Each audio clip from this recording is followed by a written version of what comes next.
eu vou chamar isso aqui de bônus, né? Porque a gente não tinha se programado. Eu tô aqui na feira e encontro Fábio Melo, um craque, o cara dono do nosso maior corte no Instagram, um depoimento super especial. Fábio, seja bem-vindo, é de casa já, né? Sempre muito bom, Bruno, sempre muito bom estar com você, com a turma toda. A repercussão da entrevista ela foi muito boa, foi muito legal. Pessoal, eu juro que agora de cabeça eu não vou lembrar o número do episódio, procurem aqui. 52. 52, o cara sabe tudo. Por quê? A gente teve um dos maiores desabafos, a gente teve um papo super profundo. Fábio, conta um pouquinho o que foi a repercussão desse episódio. Foi muito legal, Bruno, porque primeiro pelo alcance, né, do canal, mas acho que o mais impactante, eu acho que foi muito verdadeiro. Eu acho que as pessoas perceberam as minhas emoções ali, sejam elas as que estavam dando certo, as que deram errado e as que precisariam urgentemente melhorar. E coincidência ou não, alguns dos temas que a gente abordou ali, passaram-se alguns poucos dias e aí começou a ter uma propagação muito legal e muito interessante. A gente abordou temas ali que às vezes não era pauta. Eu acho que a gente pautou um pouco a mídia e com um único objetivo, que é trazer reflexões para a gente poder ter uma indústria que merece, né, toda uma cadeia toda organizada. Não sei se a gente vai conseguir, mas a intenção acho que de todos é essa. Não, muito legal. E você sabe que sempre depois dos episódios eu escrevo um texto contando o que eu aprendi.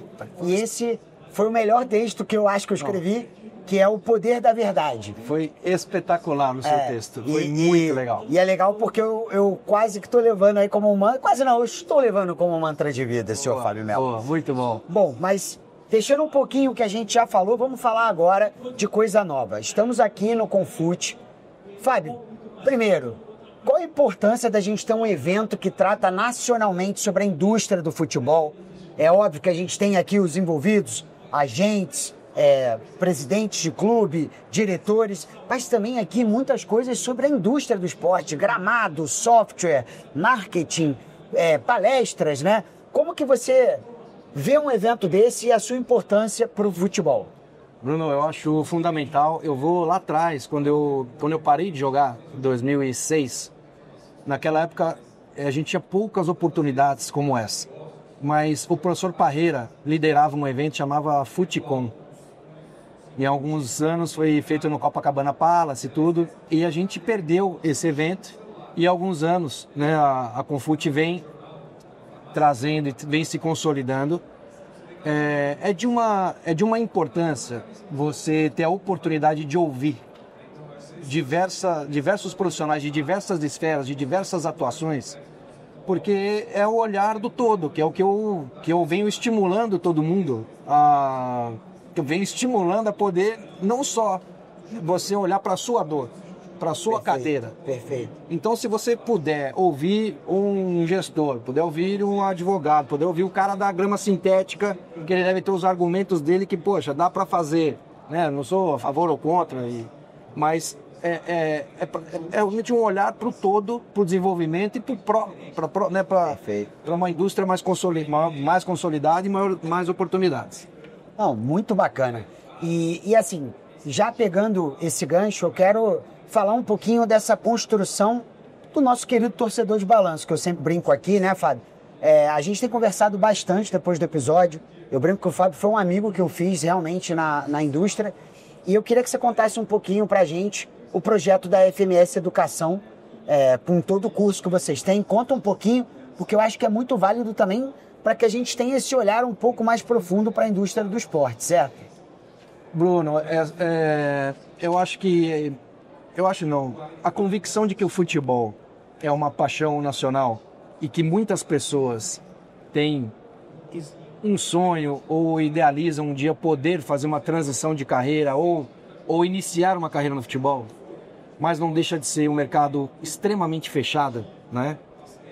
A gente está indo agora para a nossa 4ª turma do curso na SPM. Tá. Um curso que realmente está consolidado, ganhou uma importância dentro da grade de uma das principais instituições de ensino do país. E justamente com esse conceito de que, além de você ter um conteúdo sério, verdadeiro, com pessoas que realmente têm um papel importante na indústria, o nosso papel ali é dar oportunidade para que essa pessoa de fato entre no mercado. Então eu brinco que às vezes a pessoa tá ali na beira, tá ali na beirinha do negócio, a gente está dando conteúdo e dá um tapinha, entra aqui. E entrar com qualidade, com conhecimento, com relações, é o que a indústria precisa. Não adianta, eu brinco que, eu uso uma frase também que existem as pessoas que são do futebol e as que estão no futebol. Lógico que para você ser, você precisa estar. Só que a partir do momento que você tem a oportunidade de estar atuando no futebol, ele não pode ser em benefício próprio. A sua atuação ela tem que ser em prol da sua instituição, em prol do seu atleta, em prol de alguma coisa, para você depois, com o tempo, ser do futebol. O fato de ter jogado ou não, ele é secundário. O fato de ter sido um treinador ou não, é secundário. Mas você estar e fazer um bom trabalho, eu acho que é fundamental para depois você ser uma pessoa importante do futebol. Eu falo, ele é professor, hoje está aqui nas palestras, aprendendo, estudando, se qualificando. Então, para quem gosta da indústria, a gente tem sempre que seguir boas referências. Então, o Fábio já virou de casa, repito. E, Fábio, mas assim, lembrando que o professor também é um agente. E a gente agora, nesse iniciozinho de setembro, tá com o final da famigerada janela de transferências. Ó, vou contar aqui um bastidor legal. Aquele dia eu tava falando com o Fábio, de tarde, de repente ele fala, então tá, Brunão, boa noite, vou dormir. Eu falei, mas essa hora, onde você tava, Fábio? Conta pra gente que eu achei muito legal. Eu tava em Doha semana passada e numa operação importante, porque é um pouco distante da minha característica de agente. Eu sou um agente interno, com relações sólidas internas, por mais que eu tenha um histórico de negociações também importantes no nível internacional, com grandes clubes europeus, mas as negociações lá, na maioria das vezes, elas são escoradas ou em parceria com outros agentes. Perfeito. E você ter essa tranquilidade de falar dessa forma, porque ninguém conhece todo mundo, e você ter o papel de representar um atleta, você é coadjuvante a esse objetivo. O objetivo principal, ele é do atleta. E se eu tiver que fazer 1, 2, 3 parcerias para que o objetivo dele seja concluído, eu tenho que fazer, eu sou obrigado a fazer. Né? Então, foi uma janela importante. Em números globais, foi a janela, de novo, que bateu recordes. Então, foi a janela com mais investimento, com mais contratações, que girou o maior número de valor econômico, né?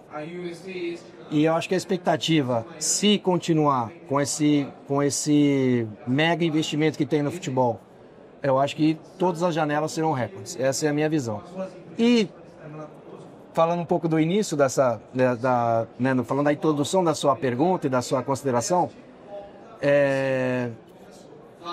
hoje, por mais que daqui 3 meses, 2 meses tenha um curso que eu vou liderar, é um outro movimento importante, que aqui está o empresário que também quer aprender a todo momento.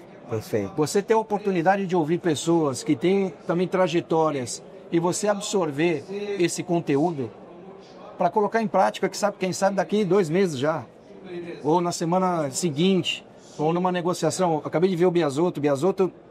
Hoje ele vem aqui como diretor da base de São Paulo. Só que há 20 anos atrás, o Biasotto foi meu auxiliar técnico como atleta. A vida nos proporciona isso. A gente não sabe o que vai ser daqui 1, 2, 5 anos.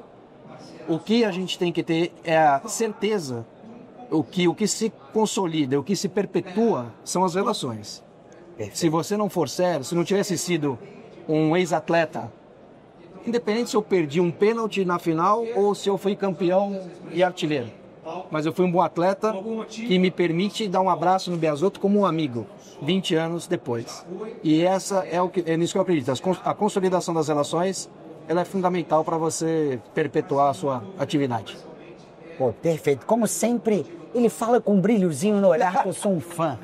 Mas... É muita verdade, muita emoção. Eu adoro. É quase que um depoimento, assim, é muita sinceridade. Mas assim, Fábio, vamos lá. Eu tenho uma pergunta para te fazer como alguém que está ali negociando atletas, que está gerindo carreiras, né? O futebol brasileiro continua sendo um dos protagonistas nas janelas. A gente ainda forma os melhores atletas. Como que você vê, desde o seu tempo de jogador até hoje, essa evolução que o futebol brasileiro passa, mas principalmente que a base do futebol brasileiro vem passando? Bruno, eu acho que é uma fábrica sem fim de talentos. Eu acho que os clubes estão cada vez mais entendendo isso. Então a gente vê o que o Palmeiras tem movimentado, o próprio São Paulo, o Flamengo, e o número de SAFs, de clubes formadores, que a gente tem, né, que tem impactado no mercado. Eu acho que a gente tem um estágio de negociação. Nós sempre vamos, né, os clubes brasileiros sempre irão produzir e os agentes e os atletas irão romper fronteiras. Só que em um determinado nível. A partir dali, esse atleta ele tem um desenvolvimento maior como pessoa, como atleta, como profissional, que aí a partir dali ele tem o boom. A gente esperou esse boom do Endrick, a gente esperou... mas eu ainda acredito que esses atletas, estando lá 1, 2, 3 temporadas, eles vão para um nível que o futebol brasileiro ainda não consegue entregar. Eu ainda estou muito preocupado com o que vem acontecendo no futebol brasileiro. A gente poderia ter muito mais oportunidade de trazer grandes nomes, mas essa recorrente invasão de torcedores, ainda a gente escutando alguns atrasos de salários, né? Então a gente poderia estar... Porque a hora que a gente tem grandes ídolos e grandes nomes no profissional, a base ela estimula. A base ela vem com vontade de querer participar daquele ambiente. Então acho que tem um contexto também no profissional para que a gente estimule ainda mais a base. Não, perfeito. E assim, né, Fábio? Isso é talvez uma das coisas que hoje, com um pouco mais de um ano de esportes, eu possa afirmar que a gente vive uma indústria que as velhas práticas e as novas práticas estão se misturando.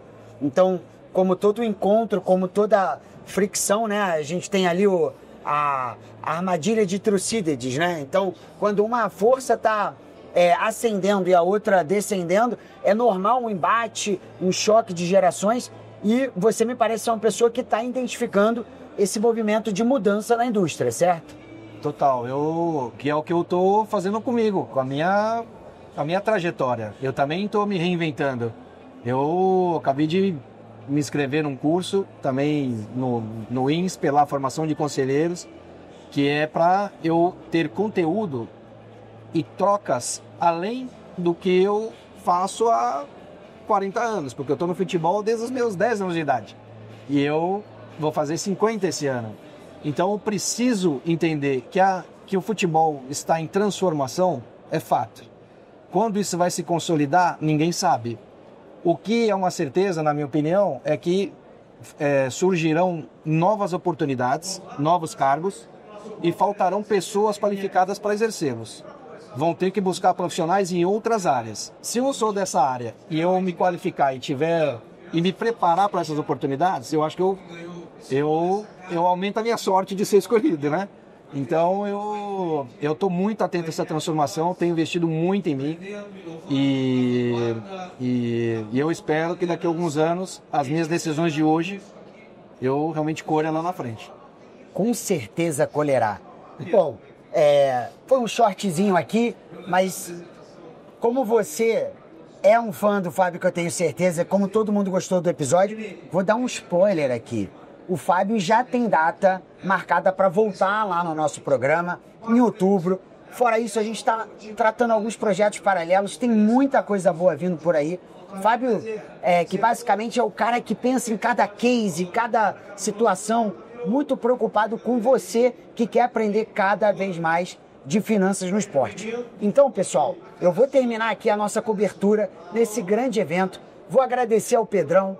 Vou mais uma vez deixar bem claro que o Thiago Salomão chinelou.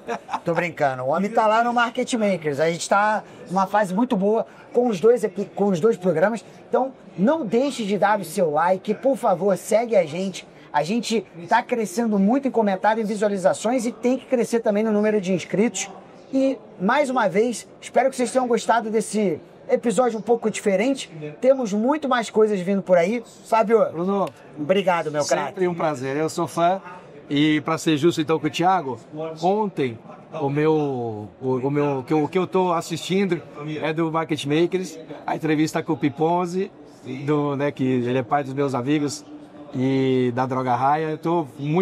Eu acompanho, eu sou fã do trabalho de vocês. Vocês são um monstro. Esse mês tivemos Justus, impressionante. Jeromel falando de China, Impressionante. Ratinho Júnior. Enfim, sigam também o Market Makers. Pessoal, vamos terminando por aqui a cobertura. Um grande abraço e fomos. Tchau.